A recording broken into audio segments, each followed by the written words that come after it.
क्षीरसार मपहृत्य संकया स्वीकृतम यदि पलायन त्वया मम मानसे घनांधताम से नंद नंदन कथन नुलीय से।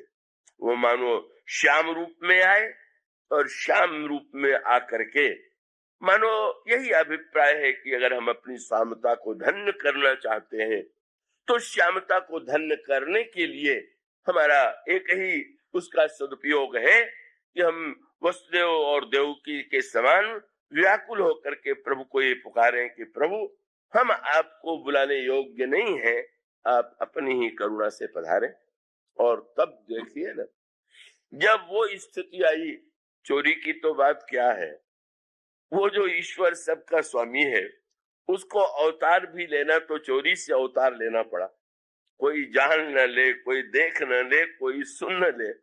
अयोध्या में तो बाजे बज रहे हैं, यहाँ ऐसी प्रतिकूलता है और ऐसे संदर्भ में भगवान जब अवतार लेते हैं तो विविध वृत्तियों की धन्यता के लिए चमत्कार जो पग पग पर प्रारंभ हुआ, मानो यह सावधान करने के लिए है कि यह साक्षात ईश्वर की लीला है और सावधान होकर के उसे हम देखें। और तब वो जो चीरहरण के संकेत की बात है, गोपियां स्नान कर रही हैं और भगवान कृष्ण के संदर्भ में आता है, वे अचानक गोपियों के वस्त्र को चुरा करके वृक्ष पर बैठ जाते हैं और गोपियां जल से निकले कैसे लज्जा के मारे। और भगवान कृष्ण उनसे ये कहते हैं कि अगर तुम्हें वस्त्र चाहिए तो तुम्हें मेरे सामने आना पड़ेगा। सारा प्रसंग बड़ा ही विचित्र और अटपटा लगता है, बड़ा विचित्र सा लगता है किस प्रकार से, पर वह सूत्र वही है, वही ईश्वर जो दुशासन के हाथों से द्रौपदी के चीर की रक्षा करता है, वह ईश्वर मानो कि गोपियां वह वृत्तियां हैं जो पूजा करती हैं, पाठ कर रही हैं भगवान को पाने के लिए, पर जिन्हें भगवान के सामने नग्न होने में संकोच है। मानो ईश्वर का संकेत ये था कि संसार में नग्न होना अमर्यादा है और ऐसे भी व्यक्ति मिलेंगे कि जो वस्त्र हरण के माध्यम से नग्न करने की चेष्टा कर सकते हैं, पर जो जीव वो वृत्ति जो मुझे पाना चाहती है, अगर मेरे प्रति उसके मन में दुराव है, कोई संकोच है, तो इसका अभिप्राय ये है। और उसका वही कबीर ने अपनी भाषा में कहा, पर्दा कौन भतार सो जिन देखी सब देह, जो समस्त कण कण में विद्यमान है, उस अंतर्यामी से हम कपट न करें, उसके सामने हम अपनी वृत्तियों को नग्न कर दें और वह प्रभु करुणामय जो है अपनी ओर से ही स्वीकृति प्रदान करे। मानो यह जो संकेत भगवान की विविध लीलाओं का है, उन लीलाओं का मुख्य तात्पर्य है, यदि हम ऐसा अनुभव करें कि इन युगों में जो समस्याएं इन पात्रों के माध्यम से आई, वो समस्याएं अगर मिल रही हैं और सचमुच उन समस्याओं से समाधान की इच्छा है, अगर हम काम से संतुष्ट हैं, क्रोध से, लोभ से, मोह से, अहंकार से, स्वार्थ से, तो हमारा कर्तव्य है कि चाहे हम नृसिंह को पुकारे, चाहे श्री राम को पुकारे, चाहे श्री कृष्ण को पुकारे और यही कहें कि प्रभु आप तो विविध रूपों में अवतार लेकर के समस्त युगों की समस्या का समाधान करते हैं, आज हमारे जीवन की समस्या का भी आप समाधान करें। इन शब्दों के साथ आजकल समय तो रोज आगे खींच रहा है, पर थोड़ा समय से ऊपर उठना ही चाहिए। आप लोग तब भी इतनी बड़ी संख्या में आ रहे हैं, इसलिए इस लंबे काल में भी यह तो अनंत ही रहेगा। फिर भी आइए हम महाभारत और रामायण के संदर्भ में उन दो केंद्र बिंदुओं की ओर अपना ध्यान एकत्र करें। वे दोनों हैं, एक और हैं त्रेता युग में भगवान श्री राम, और दूसरे वही प्रभु द्वापर युग में अवतरित होते हैं श्री कृष्ण के रूप। इन दोनों की जो लीलाएं हैं, उन दोनों का जो चरित्र है का वस्तुतः वही परम कल्याणकारी है। और आइए इस संदर्भ में इन दो अवतारों के माध्यम से जो अनोखे संदेश दिए गए उसे हृदयंगम करने की चेष्टा करें।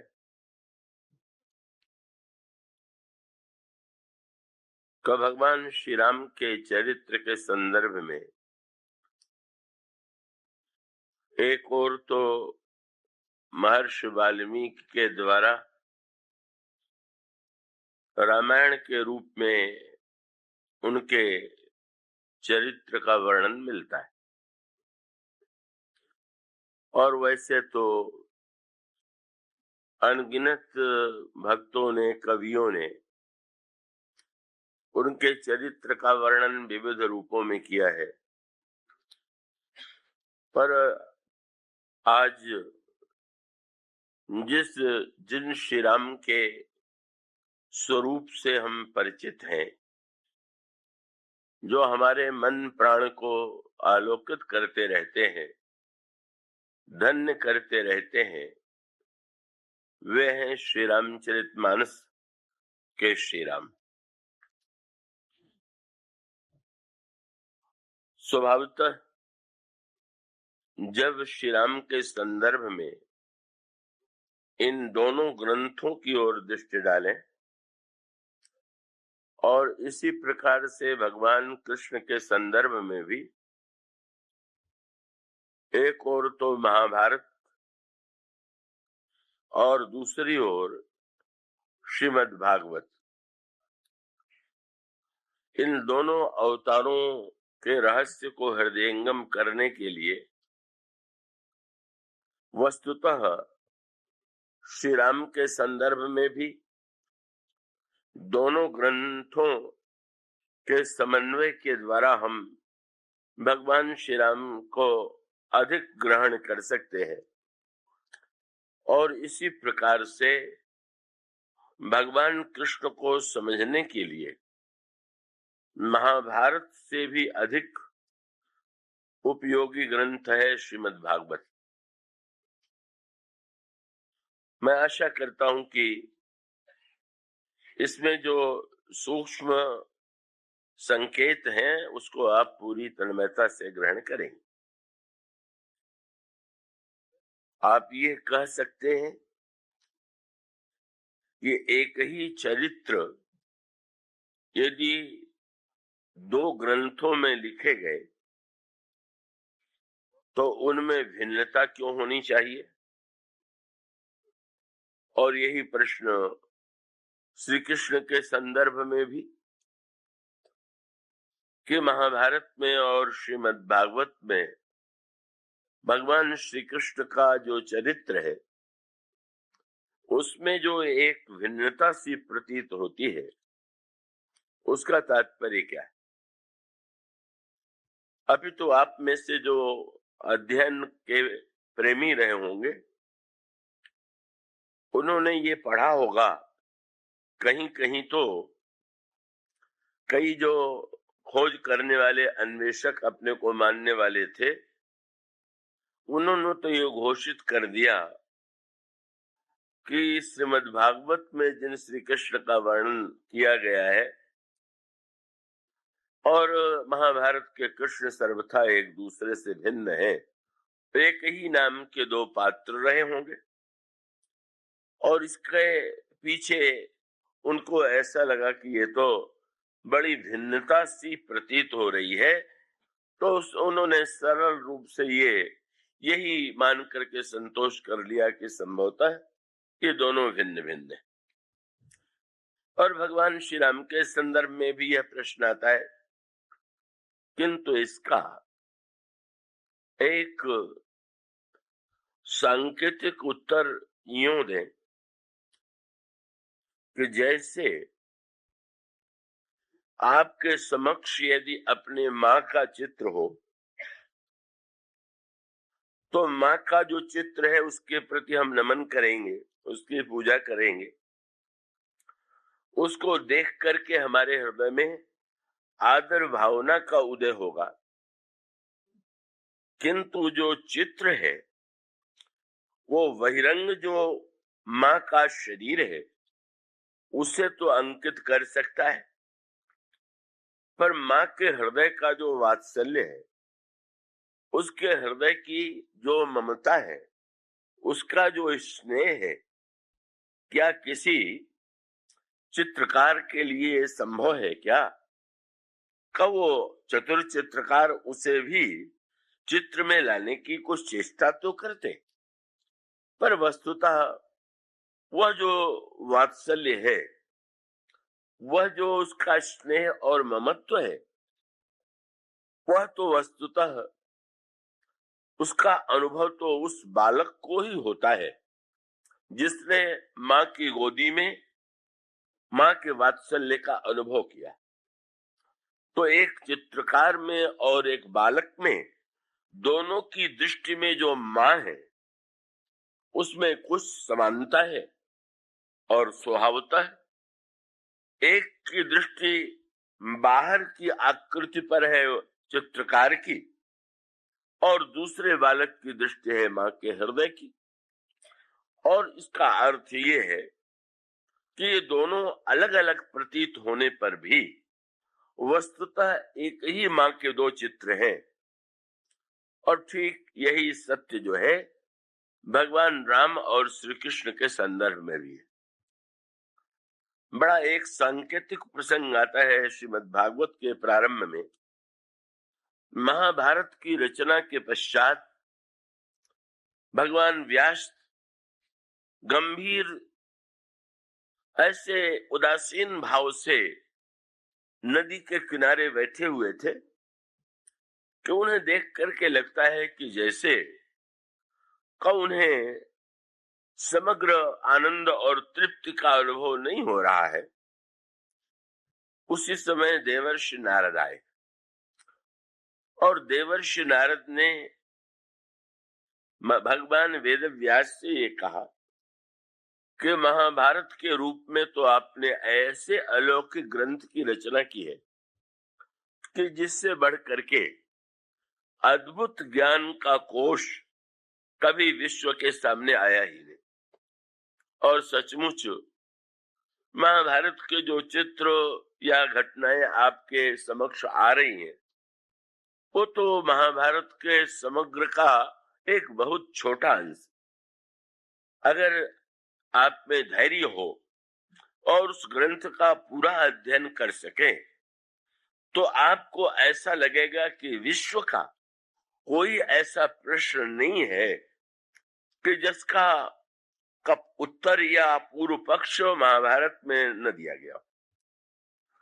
धर्म के पक्ष में, धर्म के विपक्ष में, काम की निंदा में, काम की प्रशंसा में, और इस तरह से सचमुच आज के युग में जिसे लोग कहा करते हैं कि ये तो नवीनता का युग है, अगर आप पूरे महाभारत को पढ़ेंगे तो आपको ये लगेगा कि वो जो विचारधाराएं हैं उनका भी मूल आपको महाभारत में मिल जाएगा। ऐसा दिव्य महिमा में ये महाभारत ग्रंथ है।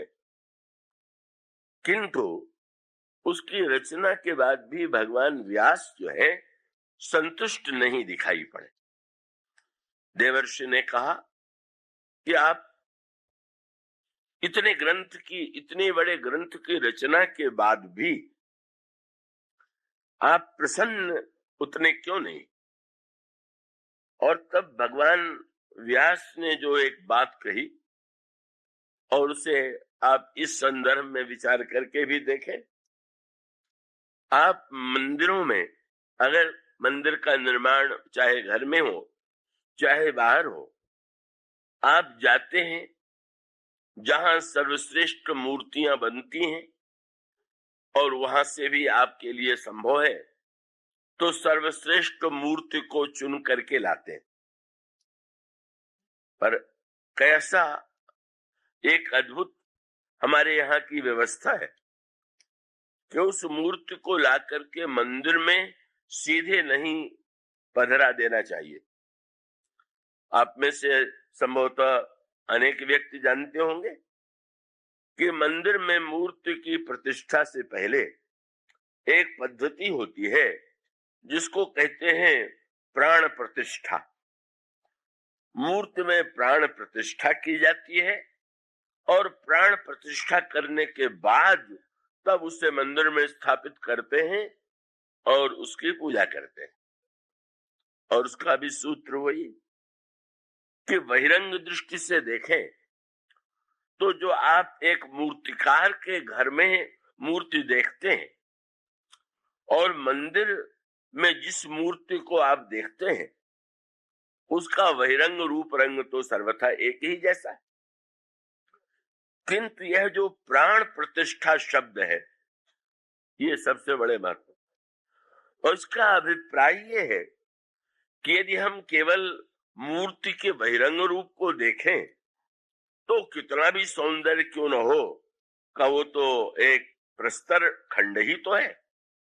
और देखिए ना, उसका निर्माण करते हुए अगर निर्माताओं को आप देखें तो आप तो ऐसा भी हो सकता है कि वो मूर्ति का निर्माण करने के लिए कहीं उसको एक अंग पर पैर भी रख देता हूं।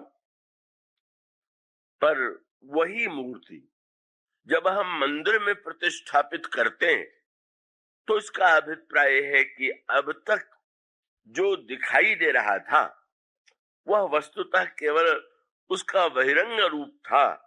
जब तक हम अपनी भक्ति के द्वारा अंतर क्या पड़ा, मूर्ति में वस्तुतः जो आपकी भावना है वो भावना ही सचमुच इस विधियों का भी अर्थ इतना है कि मंत्रों के द्वारा हमारे अंतःकरण में इस भाव का संचार हो कि ये जो मूर्ति है ये मूर्ति नहीं है, साक्षात चैतन्य भगवान।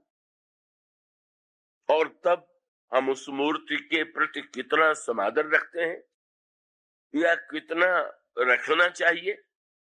और उसका अर्थ ये है कि सचमुच हम तब अगर सचमुच भावुक होंगे, अगर केवल हम एक परंपरा के नाते ही ये सब केवल कार्य नहीं करते होंगे तो हमको प्रतिक्षण चैतन्यता की अनुभूति होगी और चैतन्य के रूप में ही हम उसकी पूजा करते हैं, उससे व्यवहार करते हैं। और तब वही सूत्र इस संदर्भ में देवर्षि नारद ने भगवान वेद व्यास को दिया।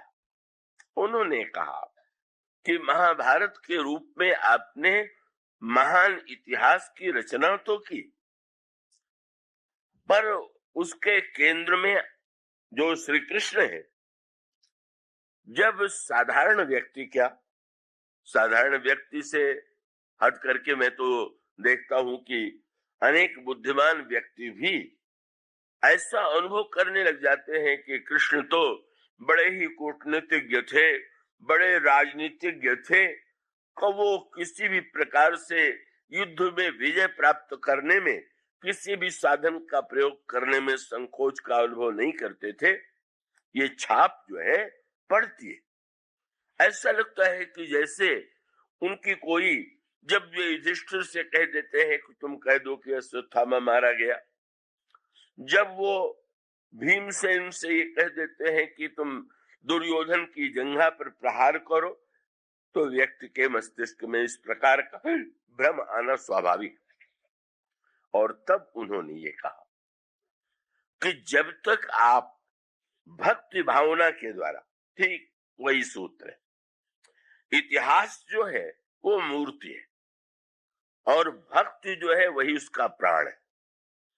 आपने जिनके चरित्र का वर्णन किया है, जब तक भक्ति भावना के द्वारा का उसमें प्राण का संचार नहीं होगा तब तक आपको रस की अनुभूति नहीं होगी, आनंद की अनुभूति नहीं होगी। और सचमुच इसका अभिप्राय है कि अगर भगवान कृष्ण को आप समझना चाहते हैं, भगवान श्री राम के संदर्भ में समस्या कम, और उसके लिए भी एक सूत्र मैं दे दूं कि रामायण में भी दो शब्दों का प्रयोग है, लीला और चरित्र। श्रीमद् भागवत में भी लीला और चरित्र, पर यूं अगर अलगाव करना चाहे तो यूं कर सकते हैं कि भगवान राम के का जो हमारे सामने उनके जीवन की घटनाएं हैं, उसमें चरित्र अधिक है, लीला कम। और भगवान कृष्ण के में जी के संदर्भ में जो इतिहास है, उसमें आप चरित्र की दृष्टि से देखेंगे तो उलझ जाएंगे। जब लीला की दृष्टि से विचार करेंगे तो आपको दिव्य आनंद की अनुभूति होगी। लीला और चरित्र का अंतर तो आप जानते ही होंगे। एक व्यक्ति रंगमंच पर जो अभिनय करता है उसका नाम है लीला, और चरित्र का अर्थ है कि उस व्यक्ति के जीवन में जो आचरण है वो है चरित्र। अब इस सूत्र को आप ध्यान में रखेंगे और इसका अभिप्राय ये है कि वस्तुतः भगवान राम के लिए भी महर्षि वाल्मीकि ने जो रचना किया, का गोस्वामी जी ने जो श्री राम का वर्णन किया, उसमें अंतर इतना ही है कि महर्षि वाल्मीकि की रचना में भगवान श्री राम की जो दिव्य महिमामयी, उनका जो दिव्य चरित्र है वो समक्ष आता है, किंतु गोस्वामी जी ने भक्त के द्वारा उसमें जो प्राण प्रतिष्ठा की का उसका वस्तुतः आनंद ही और है, उसका तो रस ही और है। और इस संदर्भ को सामने रख करके, ये तो मैंने एक सूत्र आपके सामने रखा, आप जब इन श्री राम श्री कृष्ण के चरित्र को पढ़ने लगे तो ये दोनों ग्रंथों को मिला करके आप उस सूत्र को जब ध्यान में रखेंगे तो आपको कोई भ्रम नहीं होगा। और मुझे इस प्रसंग में स्मरण आता है, कर्मकांड की विधि ये है कि अगर किसी मूर्ति का कोई अंग खंडित हो जाए तो उसकी पूजा नहीं करना चाहिए, उसको नदी में विसर्जित कर देना चाहिए। ये जो विधि बताई गई, इसके पीछे तात्पर्य क्या है कि व्यक्ति तो वस्तुतः बड़े शीघ्रता से उसमें अश्रद्धा संशय उत्पन्न हो जाता है।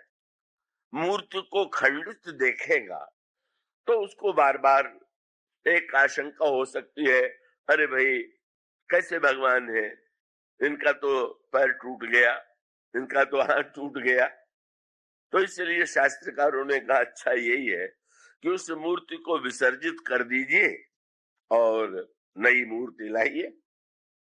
पर एक बड़ा सुंदर संस्मरण है परमहंस देव श्री राम कृष्ण का, और वह यह है कि रानी रासमणि ने जो मंदिर स्थापित किया है कलकत्ते में, अभी वो मंदिर है, वहां श्री कृष्ण की मूर्ति का जो चरण था वो खंडित हो गया। विद्वानों से जब उन्होंने पूछा तो उन्होंने यही कहा कि इस मूर्ति को नदी में विसर्जित करके नई मूर्ति ले आइए। उसमें रामकृष्ण देव विराजमान थे, महानतम संत। रानी रासमणि की भक्त थी, उनके पास गई और उन्होंने पूछा कि आपकी क्या आज्ञा है। तो परमहंस देव ने तुरंत पूछा रानी रासमणि से कि ये बता कि तेरे दामाद का पैर टूट जाएगा तो उसे नदी में बहा देगी कि क्या उसको दामाद ही मानेगी। रानी ने कहा महाराज दामाद का पैर टूट जाने से क्या मैं दामाद को छोड़ दूंगी क्या। तो उन्होंने कहा ये तो साक्षात भगवान है, तुम अपने दामाद को पैर टूट जाने पर दामाद मानती हो और इनकी मूर्ति में पैर टूट गया तो तुम कैसे कहती हो कि नहीं विसर्जित कर देना चाहिए। उसका अर्थ यही था, पंडितों की वृत्ति जो थी वो बहिरंग थी और परमहंस देव जो कह रहे थे वह दृष्टि तो भक्ति की दृष्टि थी। चैतन्य सचमुच वो दृष्टि की भिन्नता, यह इस सूत्र को दृष्टिगत में रख करके आप गहराई से उन सूत्रों पर दृष्टि डालें और इन लीलाओं का जरा विभाजन करके देखें।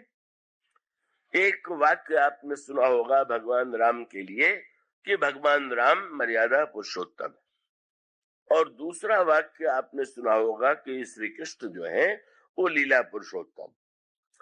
इस प्रकार से भी बात कही गई, पर आपका ध्यान मैं जरा विस्तार से इस ओर ले जाऊंगा कि आप भगवान कृष्ण की लीला के केंद्रों पर दृष्टि डालें।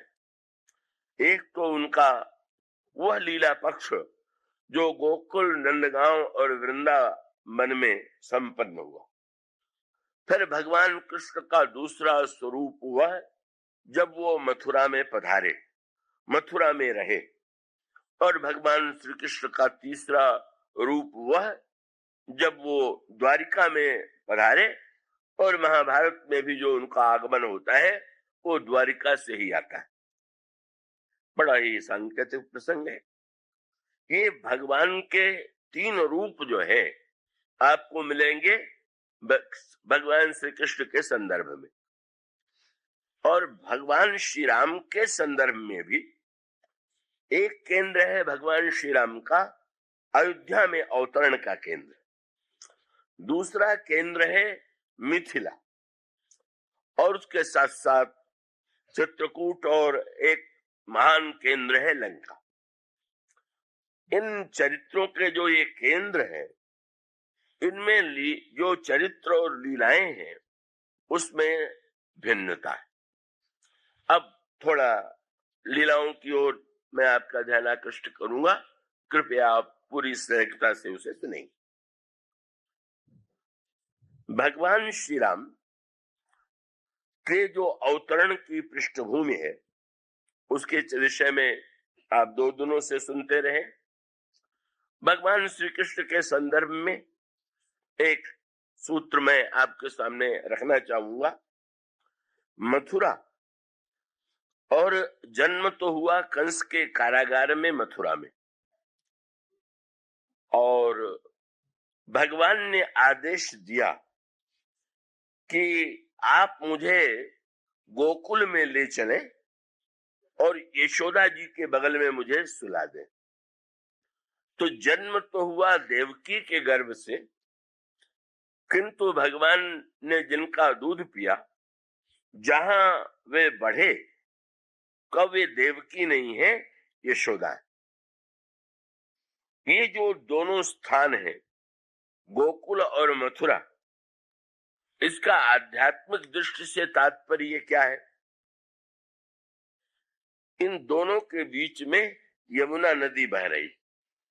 भगवान कृष्ण ने कहा कि मुझे यमुना के उस पार गोकुल में ले चलिए। ये यमुना कौन है? इस पार जो मथुरा है, मथुरा का एक रूप तो है जब तक उस पर कंस का शासन रहा, और मथुरा का दूसरा रूप तब है जब भगवान का आगमन हुआ और वहां पर उग्रसेन राजा बने। इसको सरल भाषा में मैं कहना चाहूं तो यूं कहूंगा कि मथुरा मानो जब तक कंस के राज्य में है तो ये देह नगर है।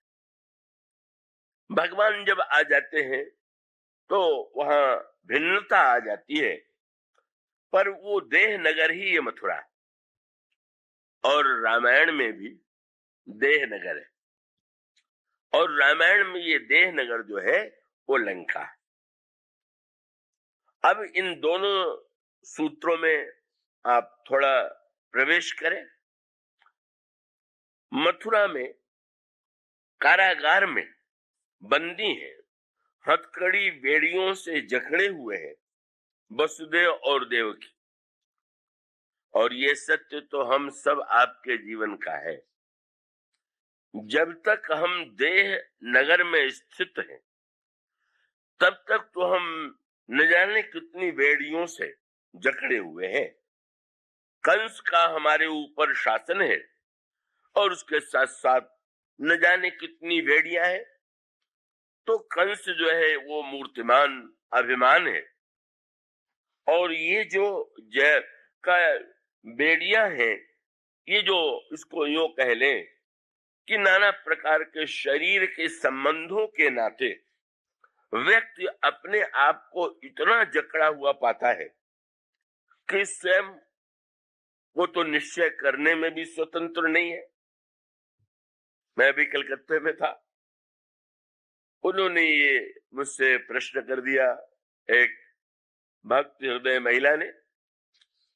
उन्होंने कहा मेरे सामने बड़ी समस्या है, मेरे पतिदेव ये कहते हैं कि पूजा पाठ करने की क्या आवश्यकता है, स्त्री के लिए तो पति ही भगवान है, तुम मेरी ही पूजा करो, ये क्या तुम मंदिर में पूजा करने का स्वांग रचती हो। उनका तात्पर्य ये था कि मंदिर में पूजा स्वांग है और उनकी पूजा जो है वही सच्चा धर्म है। तो जब भी स्वार्थी लोग धर्म का निरूपण करेंगे तो उसी धर्म को महत्व देंगे जो उनके स्वार्थ का समर्थन करे। उन्होंने मुझसे पूछा मैं क्या करूं, मेरी पूजा में रुचि है, वे विरोध करते हैं, अगर मैं पूजा बाहर करने की चेष्टा करूं तो उन्हें बुरा लगता है, न करूं तो मुझे संतोष नहीं होता। ऐसी स्थिति में, और उन्होंने बहुत बढ़िया बात कही, मीरा की तरह विद्रोह करने वाली स्थिति तो मेरी नहीं है, उतनी उच्च भावना भी नहीं, मुझे क्या करना चाहिए। और तब मैंने उन्हें दो प्रसंगों की ओर संकेत किया था। एक ओर तो यह मथुरा में जो संकेत है, और दूसरी ओर रामायण में मिथिला जो है, मिथिला में जो स्थिति है। अब आप पूरी एकाग्रता से इसे समझेंगे। एक नगर है दशमुख नगर, दूसरा नगर है दशरथ नगर, और तीसरा नगर है विदेह नगर। इन तीनों के अर्थ पर ध्यान दीजिए। लंका में भी 10 है और अयोध्या में भी 10। इसका अभिप्राय यह है कि शरीर के साथ जो 10 इंद्रिय है, यही 10 का अंक है। दोनों में अंतर इतना है कि 10 इंद्रिय समान होने पर भी, 10 इंद्रियों के समान होने पर भी वृत्ति में अंतर होता है।